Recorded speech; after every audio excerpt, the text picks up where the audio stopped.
Hello guys, it's Aquano, and today we're doing a rather different than usual video. That was a weird wording, but today we're just making a tier list. Yeah, I'll try to be objective. Obviously this will be, well, as objective as possible. I can't truly be objective. I'll not only use my opinion, but the opinions of people on the internet that I've talked with, and just the general meta. So yeah, let's just go right into it. Let's not waste time. It's probably going to be a short one since there's not many entries, but yeah, I still wanted to do that. So let's start with the hero. The hero is a very underrated class because people don't really spend too much time thinking about it, since you can't do much about your hero. But the hero is a really good class because think about it. The goal of Dragon Quest III when you build your team is like skill diversity. Sometimes you would transform a mage into a warrior or into like something else. Just even if you switch the roles completely, you're doing that because you want a more versatile party member. And there's not a party member that's more versatile than your MC. Healing, magic, damage, elemental, physical abilities. It's just he can just do whatever he wants. So, but I don't think he's like cracked, broken level. Like, I don't think he's like one of the S tier classes, but he's definitely out there. So yeah, I think this is just solid and easy A tier. Now let's do the first and basic three classes you get at the beginning, at least if you choose the default party: the priest, the warrior, and the mage. The priest is like really good and really bad. Now I'll explain myself. Priest is definitely the best starting class. I think most people started with a thief, and I've seen people say, "Oh yeah, but the monster wrangler has AoE healing. I don't really need a priest." Yes and no. By the time you can reclass, which means from level 1 to level 20, the priest learns so many useful skills that you just need him. A bunch of ailment cleansing, a bunch of different healing spells, and wind spells that the mage doesn't really get.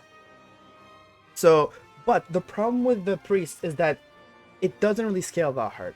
Like, if you bring a priest to the final boss, hey, props to you, I respect you. But yeah, probably not a good idea. This is more of like an early game class.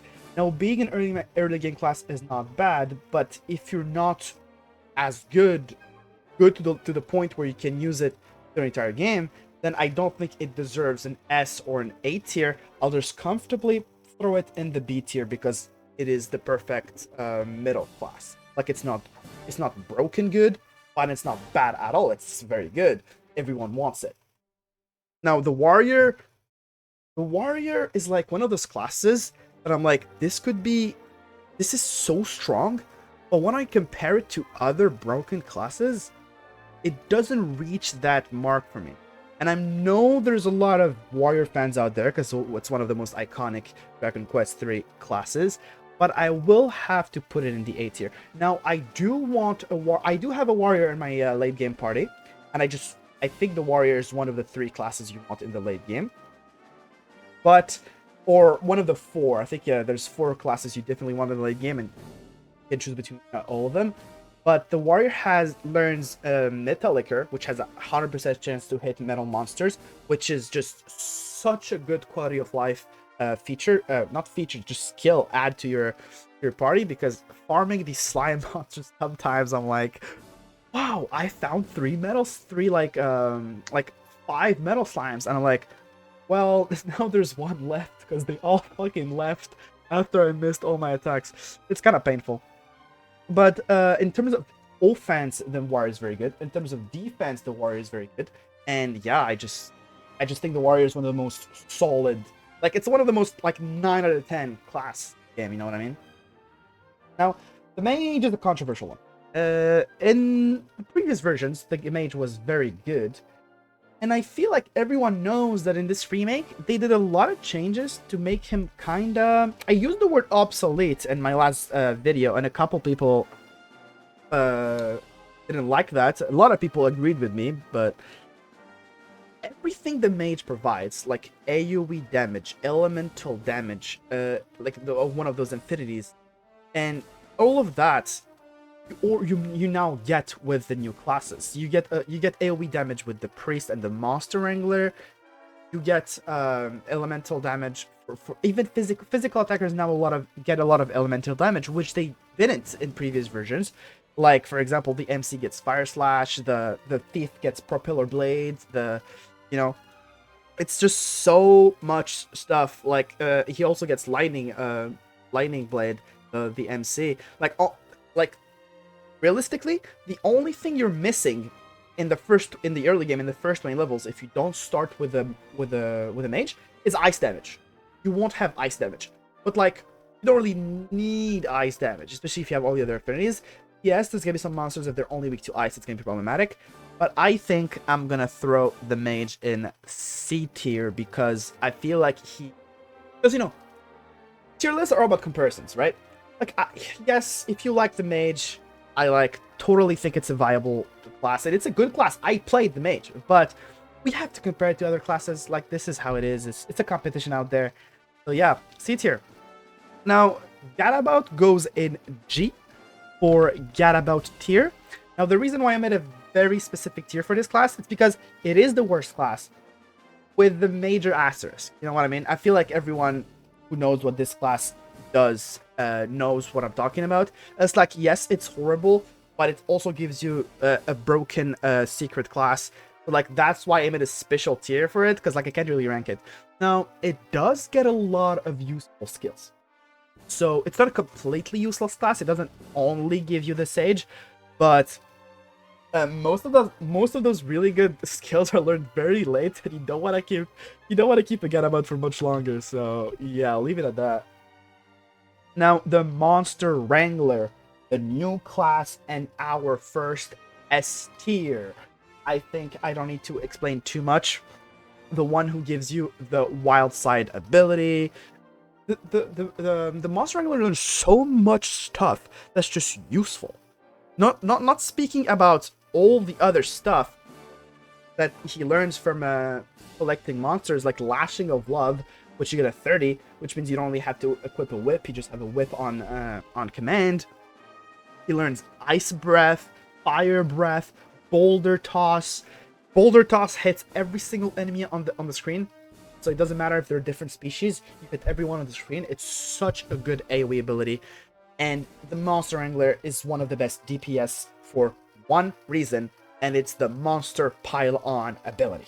Now, you probably got it pretty early in the game, and you were like, huh, this doesn't do much damage. Well, yes, that's because it's scaled like crazy. The damage scales off of how many monsters you've rescued, you've wrangled, which you can just look if you go in Essentialist and like go info and just look at your monsters rescued. You can always check out how many monsters you're at. Keep it up. It took me like 15 minutes to like farm like 20 of them. Just looked up guides, went around the map, and just do it. It's worth it. You'll get one of the best, if not the best, DPS in the game. Now, the Merchant. There's some people who think it's mediocre, some people who think it's very good. I'm personally a Merchant enjoyer. I've seen a lot of Merchant fans in my comments, and you know what? I'm happy to see that. I think the Merchant is a solid B tier. A very, very good. Now, don't get me wrong. This is an early game class. This is a starting class. If you started with the Merchant, you're probably a really big fan of it. If you transitioned into the Merchant, maybe a bit less. It does fall off, same as the Priest, which is why I put it in B. Simple, right? Gives you more money, it gives you service call, but after that, it kind of loses purpose. Now, the reason why I love the Merchant is because it's very versatile. You can make it what the fuck you want. You can make it a stage, you can make it a monster wrangler, you can make it everything. Wow, I'm gonna name the one. You can make it everything, because its stat growth are pretty all-rounded. So I feel like the Merchant is a safe bet if you're not too sure what to build late game. Grab a Merchant early game, farm some money, get yourself a good start, and just think about it later. Now, the Thief. The Thief is kind of between these two tiers. Now, the reason why is because the Thief is better early than late, since it's kind of a utility class.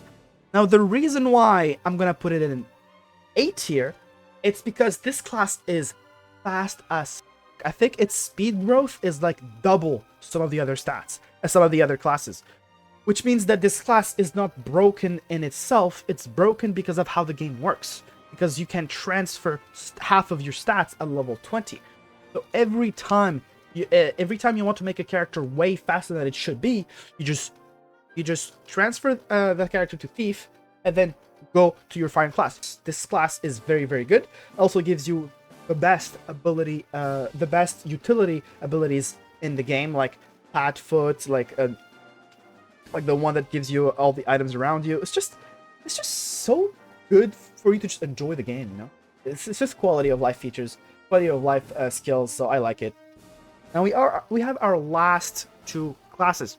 Now, the martial artist, in my opinion, has the potential to be the best DPS in the game. And that's why we're putting it in S tier. Why?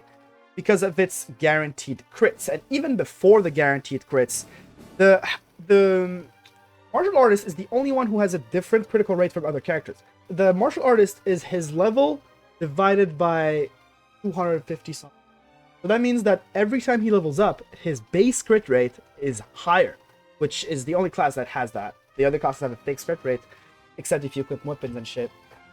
So that means he scales really, really hard. Starting with the martial artist, if you did that, you're probably not satisfied with his performance. And if you are, hey, that's good. But I'm just saying, late game, he's a beast. He's a beast. And he's probably has the potential to hit the highest numbers, especially coupled with the Monster Wrangler. Then that's because, you know, if you have 50 monsters collected, just give Wild Side to everybody. I think that's what everyone does, right? So yeah, that's in the S tier. And what joins him in the S tier is the Sage, which is obviously the best class in the game. Now, for multiple reasons, but for one main reason is that who the hell learns 50 spells except the Sage? This class unironically learns more than 50 spells, and it learns every spell the Priest and the Mage learn, plus extra ones. It's just crazy. So, for example, if you have a mage that becomes a thief and becomes a sage, then he gets to learn all the priest spells and the sage spells. So, like, if you want to make like the ultimate spellcaster, you don't need to go from mage to priest or the opposite. Going from mage to priest or the opposite has to be the worst transition in the game. Like, tell me in the comments if you think there's a worse transition than this, unless if we don't count the Gadabout to something else in sage. But yeah, the Sage makes other spellcasters complete. Now, obviously, going straight from Priest, Mage to Sage is not ideal because you want to get more skills and grow other stats. So having a middle step can be good.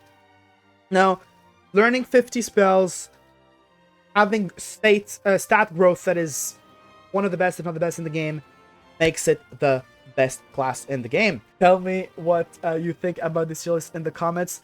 You know, I think the Mage can be a point of contention. Some people might think it's B. I think the Priest might be a point of contention. Some people might think it's A instead of B. I'm obviously happy to debate that. Now, I don't think anyone would disagree with these three. I think everyone knows these three is kind of broken. Now, the Warrior and the Thief. If you're a really big Thief fan, you might want to put it in S tier, but keep in mind, we're comparing it to these three. So, yeah, let me know in the comments what you think, and I'll see you guys next time. Peace.